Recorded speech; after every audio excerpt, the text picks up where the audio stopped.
ন্যায় বিচার নিশ্চিত করতে গণঅভ্যুত্থানের সকল শহীদ পরিবারকে পুনর্বাসন, সকল আহত শিক্ষার্থী ও জনতার চিকিৎসার সম্পূর্ণ ব্যয় সরকার বহন করবে।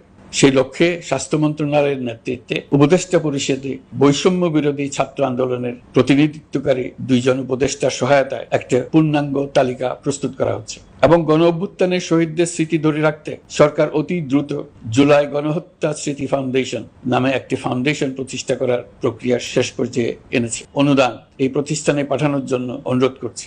আপনারা ইতিমধ্যে জেনেছেন, জুলাই আগস্ট মাসে গণ অভ্যুত্থানে বল প্রয়োগ ও হতাহতের যে দুঃসহ ঘটনা ঘটানো হয়েছে তার স্বচ্ছ তদন্ত করতে জাতিসংঘের মানবাধিকার কমিশনের প্রধানকে বাংলাদেশে এসে তাদের তদন্ত শুরু করতে আমরা আমন্ত্রণ জানিয়েছি। তদন্তের এই প্রক্রিয়া এই সপ্তাহে শুরু হবে। তাদের প্রথম দল ইতিমধ্যে এসে গেছে। আমরা ইতিমধ্যে ছাত্র জনতার বিপ্লবকে নস্যাৎ করতে যে শত শত মিথ্যা ও হয়রানিমূলক মামলা দায়ের করা হয়েছিল তার অধিকাংশ প্রত্যাহার করেছি এবং আটক ছাত্র জনতার মুক্তি লাভের ব্যবস্থা করেছে। পর্যায়ক্রমে মিথ্যা ও গায়েবী সকল মামলার ক্ষেত্রে অনুরূপ ব্যবস্থা গ্রহণ করে মানুষকে দুঃসহ ভোগান্তি থেকে মুক্ত করা হবে। ন্যায় বিচার নিশ্চিত করতে গণঅভ্যুত্থানের সকল শহীদ পরিবারকে পুনর্বাসন করবে। সকল আহত শিক্ষার্থী ও জনতার চিকিৎসার সম্পূর্ণ ব্যয় সরকার বহন করবে।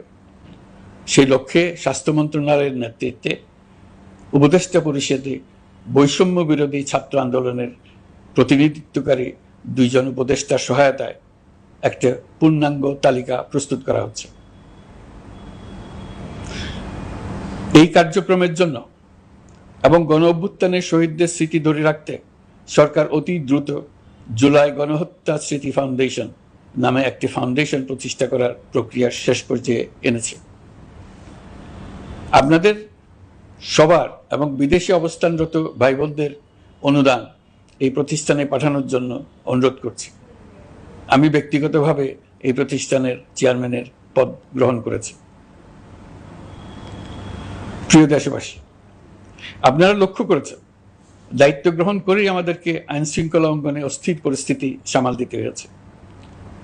আপনাদের সহযোগিতা ও সমর্থনে দেশপ্রেমিক সকল আইন শৃঙ্খলা রক্ষাকারী বাহিনী কাজে যোগ দিয়েছে। ফ্যাসিবাদী সরকার প্রশাসনের চরম দলীয়করণ করার ফলে বিপুল সংখ্যক কর্মকর্তা কর্মচারী দীর্ঘদিন বৈষম্যের শিকার হয়েছেন। আমরা ইতিমধ্যে সংশোধনমূলক ব্যবস্থা গ্রহণ করতে আরম্ভ করেছি, তবে প্রশাসনকে গতিশীল রাখতে এবং একই সাথে সুনির্দিষ্ট পদ্ধতি অনুসরণ করে সঠিক সিদ্ধান্তে উপনীত হতে সময় প্রয়োজন। সেজন্য সকলকে ধৈর্য ধরার অনুরোধ করছি।